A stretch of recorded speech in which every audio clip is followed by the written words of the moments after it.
Everybody new for 2022. This is the Charvel Jakey Lee SoCal Pro Mod in white finish. This made in Mexico guitar has a street price of $1,300. I paid $1,300 minus 15% from the music store, but I pay PA state sales tax where I live, so 6% on top of that.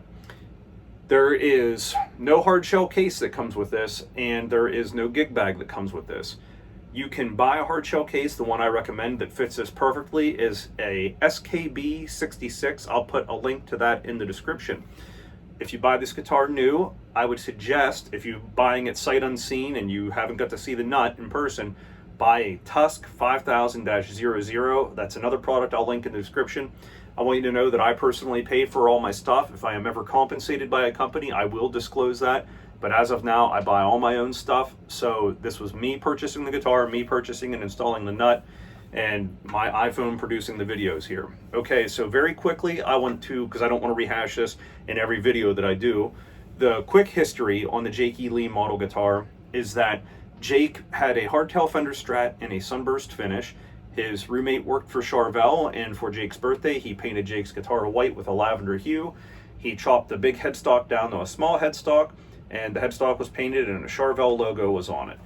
The original has a 3-bolt neck pattern because it was a vintage Fender Stratocaster. At the time it wasn't vintage, but now it is.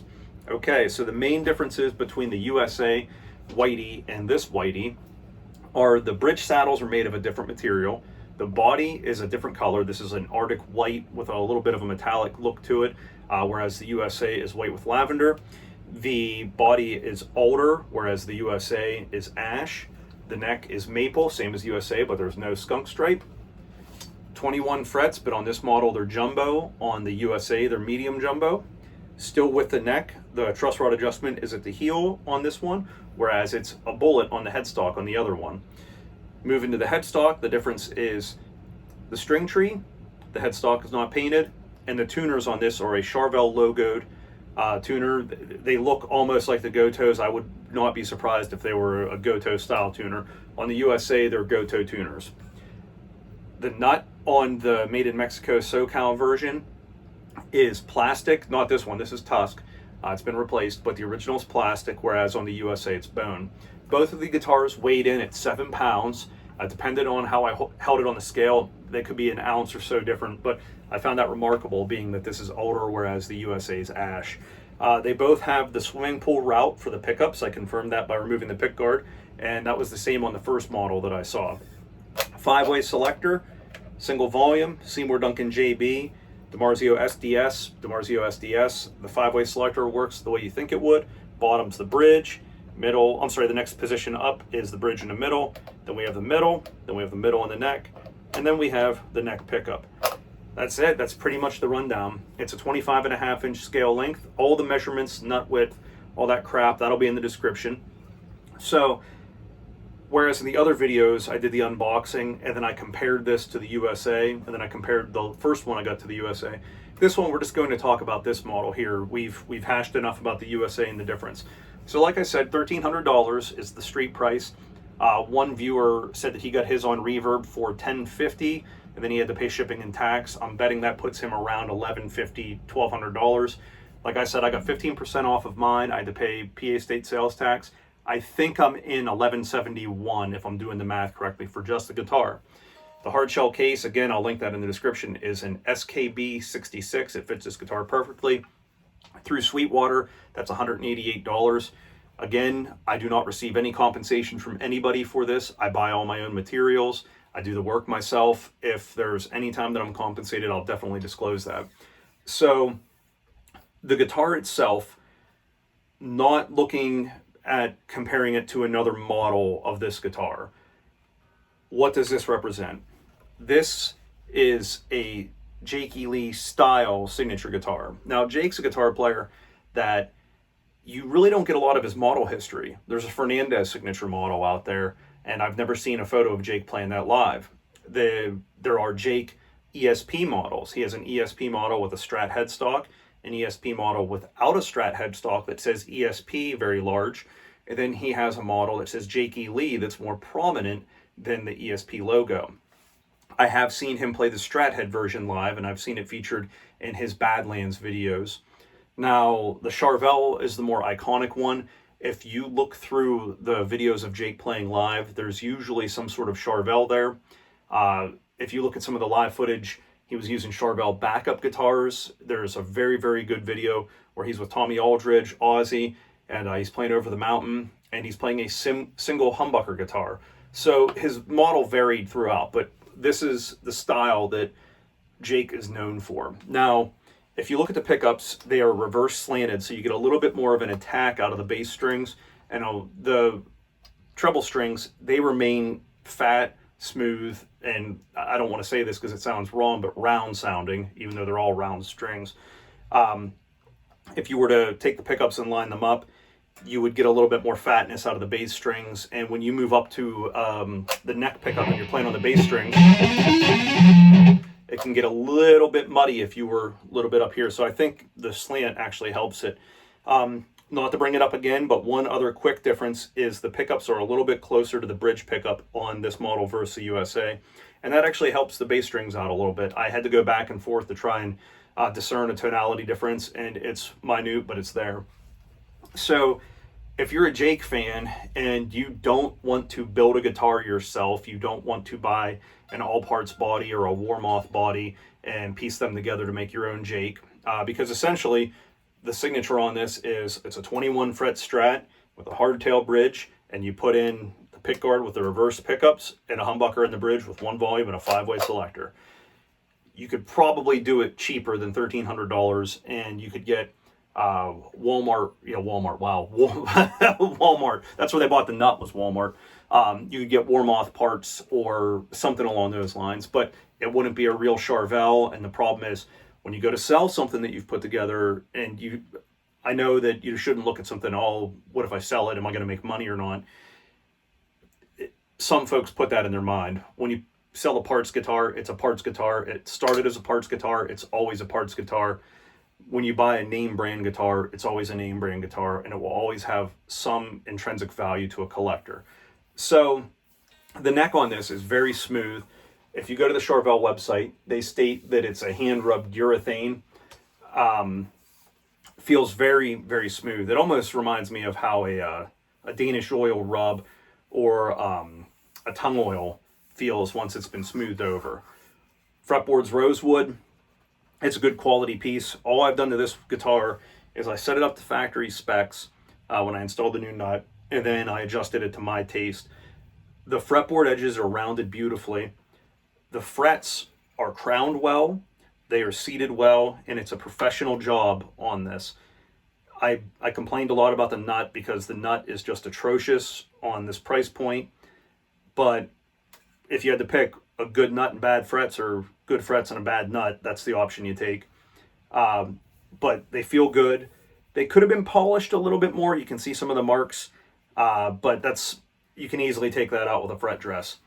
If you order this guitar, take a look and make sure your string tree is properly installed. On both mine, the slots went this way across the strings. So just imagine the slots are like the frets, and they go across and through the strings rather than going with the strings.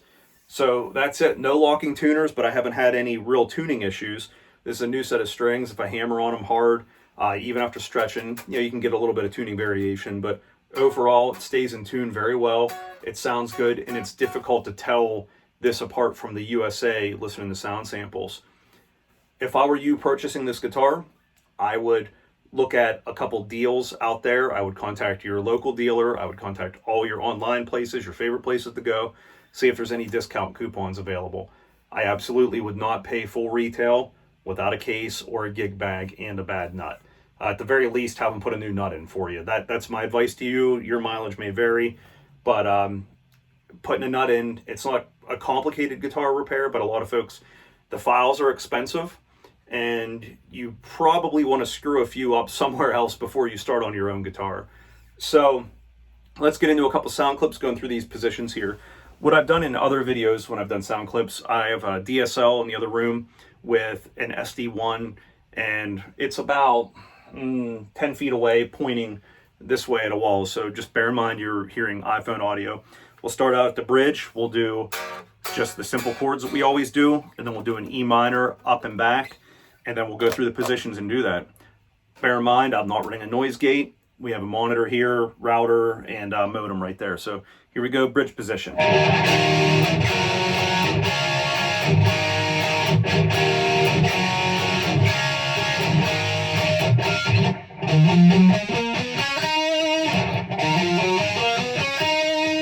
Now we'll go to the next position up.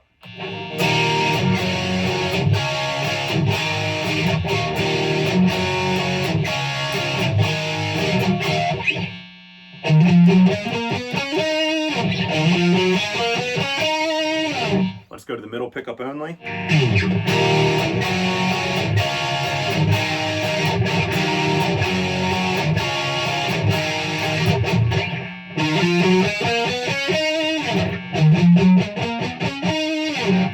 We'll go to the neck in the middle.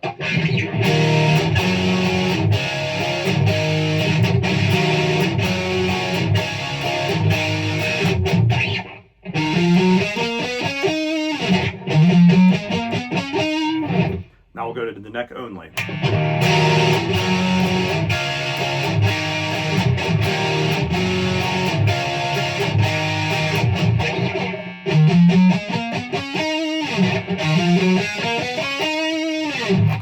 So, as I said before in another video, the SDSs are not hum canceling, they're pure single coil. And now you notice when I have them both, you get that hum canceling effect. And you'll notice if I move, you're going to get a different sound to that. And that's because I have a monitor here, a modem here, a router here, LED light fixture here, and my iPhone is sitting above a Furman power conditioner in a computer tower. So bear that in mind when you hear the boo. And if you run a noise suppressor, it's going to be minimized anyway. So we'll do just a quick with all the positions too. So we'll go to the neck and we'll work our way back. Neck and middle. Middle only. Middle and bridge. Bridge only. Pretty good. And then we'll do just a simple power chord, D, E, C. So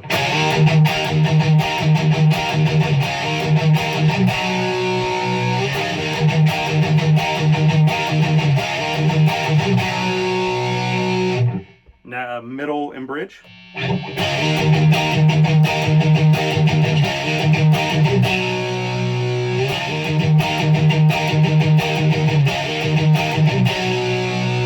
Middle only.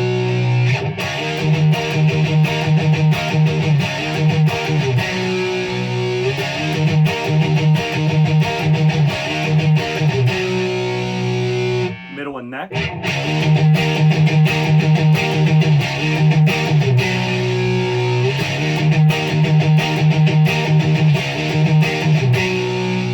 Neck only.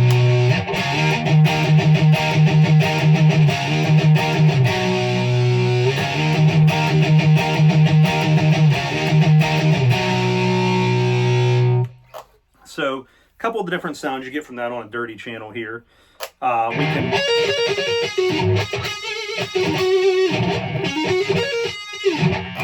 so you get that fat tone in the neck position, or you can get the real bitey, aggressive in the bridge. Middle tone, you know, it depends on if you like middle pickups.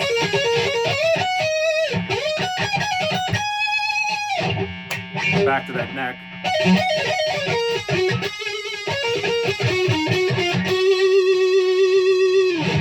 Sticking with that pentatonic shape there. Give you a couple more here, I guess.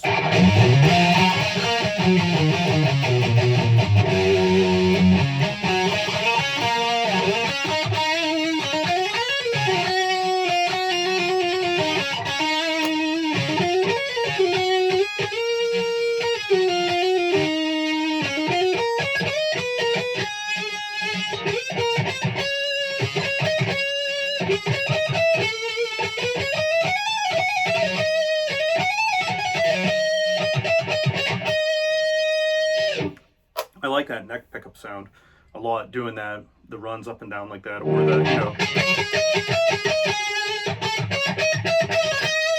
in the bridge you can get a little bit too bitey, but moving up to here you go.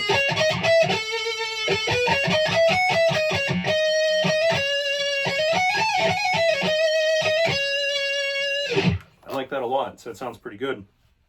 Overall, the fit and finish of the guitar. So forget what I said about the nut. Let's leave the nut out of it, and we'll leave the string tree out of it because we already discussed those. They're on this one here. On my first one, there was a minor, it was on the first one, there was a minor blip in the finish that was under the clear coat, but over or in the metallic coat. But overall, it's shiny everywhere it needs to be shiny. You can tell whoever buffed this did a very, very good job on it. Where they seated the string ferrules in the back, there's no extra dents around them where it's dug in extra deep. The shipping box that you received this in, this was really remarkable. So when it shipped in this styrofoam bag, like real thin. Think of maybe something even thinner than what a computer component would ship in. It had that bag around it, and then it was gum banded to the headstock. That was put into a box, and the bottom part of the cardboard box held the body here, and there was a top part of the cardboard box. So it sat in the box like this. Cardboard held it here, and cardboard held it here. And I'm the only person that touched this guitar after the factory. So it went to the distributor, and then it came right to me in the original box, sealed. It was damn near in perfect tune, even though it wasn't properly set up. Now that tells me that it left the factory not properly set up, and I don't mean a minor neck tweak and things like that. If it comes to me and the action's a mile high at the 12th fret or the 8th fret or whatever, or when you go to sight down the neck and you go, oh wow, this neck needs about 4 turns on the truss rod, that left the factory that way. It was still damn near in tune, which is really impressive given that it shipped with that much packing protection. That's it right there. That box was thrown in another box, and if you've ever ordered anything from Amazon or Musician's Friend, you can tell that it's just someone thought this is enough to get it there and will mitigate the risk of a loss, and if it does get lost or damaged, whatever. Body, the finish is great. I took the pickguard off and I looked at the solder joints. They are clean. There's no haphazard wiring. I took the input jack. I looked at the back side of it. It's very good. It's grounded the way it's supposed to be. The only blem I had on the headstock, there was a dark brown like splotch there. And maybe if I wouldn't have been so pissed off about the first one I received, I wouldn't even have noticed it. I took care of that with a 600 or 800 grit. I can't even remember. The neck, smooth all the way up and down. The frets, smooth and shiny. They could have been polished more for $1,300, but quite frankly, that's nitpicking. The slab of rosewood they used is very good. Granted, it got damn dark after one oiling, so maybe it was just super dry to begin with. But it's good. I mean, it's put together well. No complaints there. Like I said, when you buy one, buy a nut to go with it. And buy a set of strings, because the strings that are on it are trash. One final thing that I'm going to say, and I know I said I wanted to make it completely about this and not the USA one. There's one more difference, and I just now noticed it. The neck plate on this, it mates directly to the body. On the USA ones I have a blue burst, and I have a white with lavender, and I have a purple, and then I have 2 custom ones that were made to look like these. Those don't have it. My purple doesn't, but my blue and my white, they have a plastic piece that goes underneath the entire neck plate. It really means nothing. I just now noticed it. But if you are a Jake fan and you want a Jakey Lee Charvel on a budget, you have a couple of options. You can buy any of the Pro Mod SoCal bodies that have a swimming pool route. You can buy a pickguard and you can have it made to match this. You can call a couple places, they will make you a pickguard for this. Bear in mind, if the body is not routed as a swimming pool and it's routed single hum, you'll have to route underneath it. Okay, that's one option you have. Buy a used guitar, put it together, do work. It'll only have value to you. Yes, it'll still be a Charvel, but it'll be a modified Charvel. But you'll more than likely have a 22 fret one, because that's one complaint a lot of folks have, is they wish they had a 22 fret, 22nd fret. Wow, 22 fret. I guess if I would have finished the sentence, it would have been grammatically correct. They wish they had a 22 fret guitar. Okay, I don't have a problem with it. I would prefer it, but quite frankly, I don't care. That's one of your options. Your other option is to look on the used market and buy a used ESP with the wonky headstock that has Jake's signature very large. That's an option, but those are climbing in value. Another option is to find an ESP with a Strat headstock, and they're going up in price. And believe me, the next affordable one that I see, I'm buying, because I want one for my set. Your other option, buy one of these. You could buy a used USA, but the USA prices have went up. The white with lavender, last I checked, was $2,400, and the blue burst is over $3,000. So this is a hell of a savings compared to the white. All of them have a waiting list. You will more than likely find this in stores before you find another white with lavender in a store new, or a blue in the store new. It's just how it is. These on Charvel's website are allegedly shipping in April. I've had 2 of them already, and it is now the end of February. Sweetwater says they're looking at May or June. Musician's Friend had a huge order at the beginning, and they all sold out. They're on back order, so you're going to have to shop around. Those are your options. If you want a Jake style guitar and you want new, okay, so if you want a new one, you have 3 options. This, the USA white, or the USA blue, and you got to wait for both of them. And I waited almost a year for my white one and a pretty long time for a blue one. So the guitar is very good. Don't pay full retail and get a nut to go with it. I appreciate you watching. I know this is dragging on here. We're at 22 minutes. I will timestamp in the description roughly about when I start playing and I shut up a little bit. So there you go. And we haven't played any Aussie licks with this, and that's kind of a shame.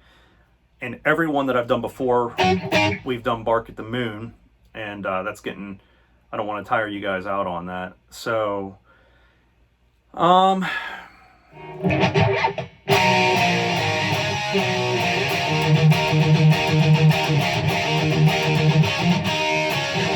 we'll leave you with that. See ya.